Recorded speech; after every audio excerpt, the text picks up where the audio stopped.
K-pop has grown from a lesser-known interest in the West to a cross-cultural mainstream wave, garnering Western audiences of various ages. I'm probably showing my age, but I was introduced to K-pop in middle school by a random video on my Facebook feed. That video was Lollipop, the collaboration between 21 and Big Bang.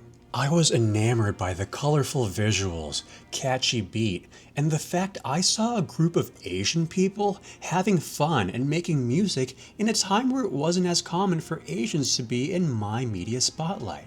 That little seed of interest would bloom into an almost unhealthy obsession, as it does with many people who are introduced to K-pop in their formative teen years. Hey David, I think I want to marry you. You have two choices, yes or yes. Yeah. I vividly remember being on the bus, flip phone in hand, watching the Girls' Generation Horror Movie Factory episodes I had downloaded the night before. I melted into their world, feeling like some kind of 10th member, rooting for them on the sidelines. I never had a friend group that big. The dynamics of K-pop groups were so fascinating and new to me that it felt like dopamine overload in my ADHD brain. I look back on my memories as a teenage K-pop stan pretty fondly. Fast forward to today, it's pretty common to find people lambasting K-pop online. K-pop sucks now. K-pop isn't what it used to be. K-pop is in its flop era. So have times really changed? Is K-pop really in its flop era? I'm Bert, aka Bert Tubble, and welcome back to my channel where we talk about all things fun and fandom. We'll workshop that. Like, what if we end up talking about something depressing? Maybe we make it a bit and change it every video.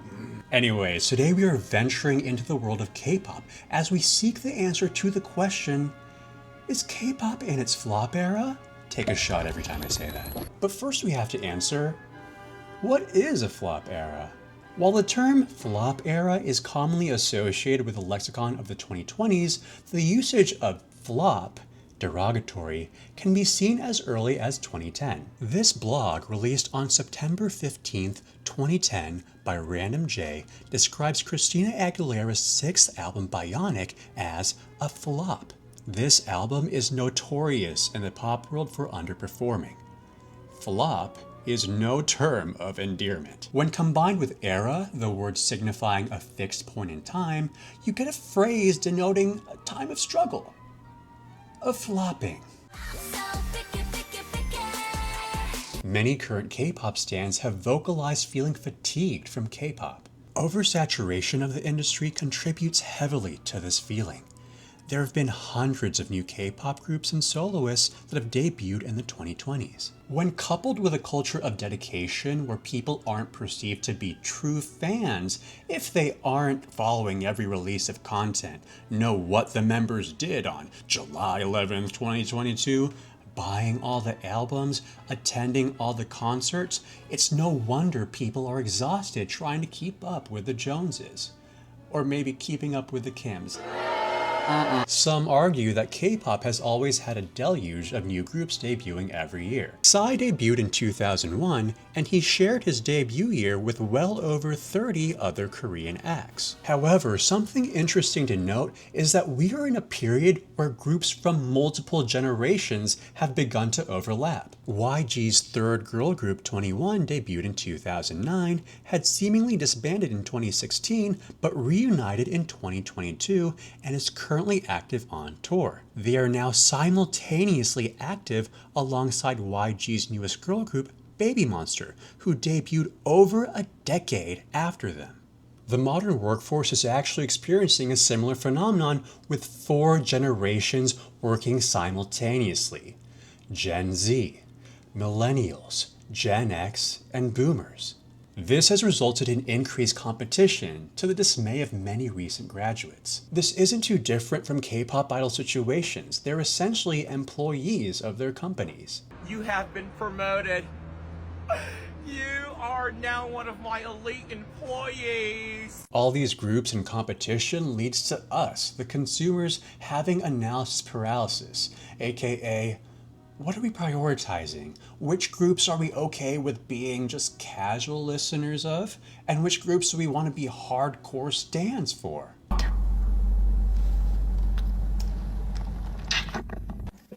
Perfect. Perfection can be the thief of authenticity. Is K-pop too perfect and polished now? Continuity changed, a new day of filming. I'm not perfect. Another common complaint about modern K-pop is that it's lost its authenticity, that everything seems too manicured now. Being an arm of the entertainment industry, K-pop has always valued visuals to some degree, whether it comes to music videos, brand deals, or the idols themselves. Prioritization of a perfect image is nothing new. I mean, we had YG called 21 ugly. 예. 여자 그룹인데 네. 자꾸 못생겨서 이셔서 못생겼다고 대놓고 하신다고요? 대놓고? 네. 왜 콘서트 리허설 현장에 오셨었는데 네. 보통 리허설 할 땐 생얼로 이렇게 하잖아요. 예, 예. 리허설을. 멀리서 화면을 보시더니 아 진짜 못생겼다 그러시는 거예요. And there's been long suspicion that he debuted Blackpink as the quote-unquote prettier version of the group he had always wanted. However, when people bring up this authenticity, they often mean to extend past purely visuals and onto things like production itself. Dance practices and relay dances are often brought up when discussing the loss of authenticity in K-pop. Comparing some of the earliest dance practice videos uploaded to the internet like Super Junior's U or Girls' Generation's Genie to modern ones like Treasure's Move or Isna's Isna, there are visible differences like the addition of camera work and synchronized outfits. While I do see people's points here, there are still recent dance practices that have echoes of the past, like aespa's Whiplash, which is essentially an old school dance practice just with the addition of a better camera and backup dancers. The other interesting comparison that's a bit more recent being almost a decade, but don't remind me of that, is the comparison between old relay dances and newer ones. Relay dances were a concept introduced in 2016 on the M2 YouTube channel, with survival show group IOI being the first to do one. Earlier relay dances were a game in a way. Idols would start and abruptly stop their dance to pass it off to the next member who may or may not have been ready. The boy group Ace, with their release Cactus in 2017, was one of the first groups to start a more choreographed relay dance. This would end up changing the trajectory of relay dances for the foreseeable future. While the change wasn't immediate, it's evident that more recent relay dances are heavily choreographed. It's almost like there's a prominent veneer, no pun intended, over K-pop now. One loss of whimsy in K-pop that pains me to my core is the fact that there aren't boy groups cross-dressing anymore. Like, you just had to be there. There was an attempt at capturing this serve during the survival show Boys Planet, but it didn't come close to the standard Boys Day set. So no cross-dressing. No eating strawberries in ways that apparently upset people. No dancing too enthusiastically. What's one thing that could have led to the shift away from the silly and authentic to perceived perfection? It's the fans. Fans can be an idol's best friend or worst enemy. In good times, it's a mutualistic relationship. In bad, parasitic. Please show me your paws. Yeah? Okay. What present do you want me to bring back to you if I go back home? Yeah? Heinous fan behavior has happened as early as first-gen K-pop. In 1999, an anti mailed razor blades and threats to Kan Mi-yoon from Baby Vox. This anti was jealous due to rumors Mi-yeon was dating Moon Hee-jun from H.O.T.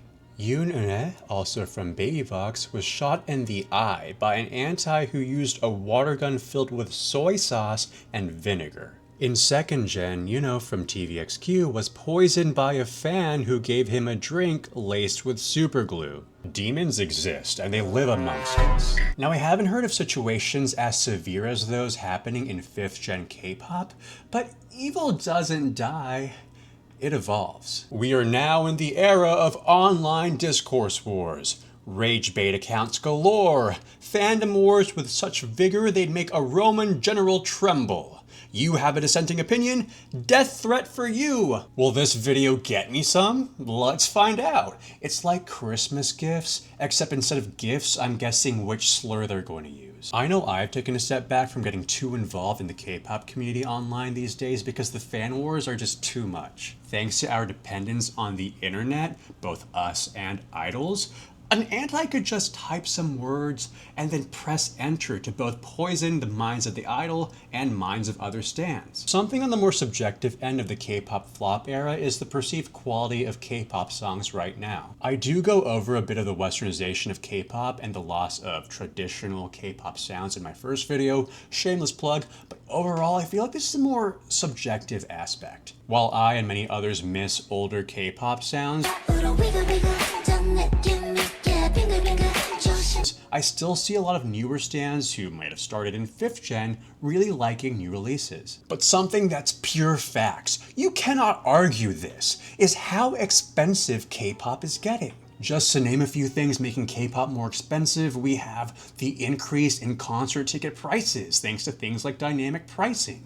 There are the millions of versions of albums that strike fear into collectors' hearts. You can now gamble for fan calls, spend money on a send-off.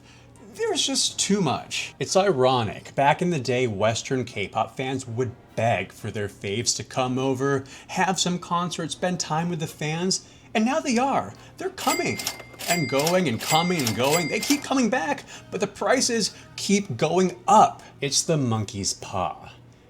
And business is being greedy. Just compare things like KCON benefits from then and now. You're still paying exorbitant prices, but getting less value. I also found my old Dreamcatcher ticket receipt.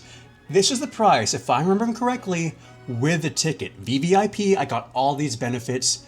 Now you had to buy the ticket on top of the VVIP. The worst part is that I think the pricing won't get any better unless all the fans come together and boycott, which I don't see happening. Have you seen the state of Twitter?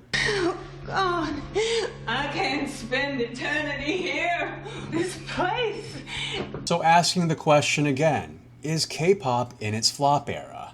Now, the most neutral thing I could say without offending anybody is that the K-pop I grew up with isn't the K-pop we have today. And whether or not that's okay with you is your opinion. But what about you? Do you think K-pop is in its flop era? Are there some aspects of K-pop you really miss from the past? Or are there some aspects of K-pop that you found have gotten better with time? I'm looking forward to seeing your thoughts. Thanks so much for watching today's video. Like, comment, subscribe. We're making this a beautiful channel. It's the foundation steps right now, and I'm so honored that you're joining me on this journey. Thanks again. See you next time. Hubble's with my family right now. He's on a little vacation. They love seeing him. So, no Hubble, but I can do my Hubble impression.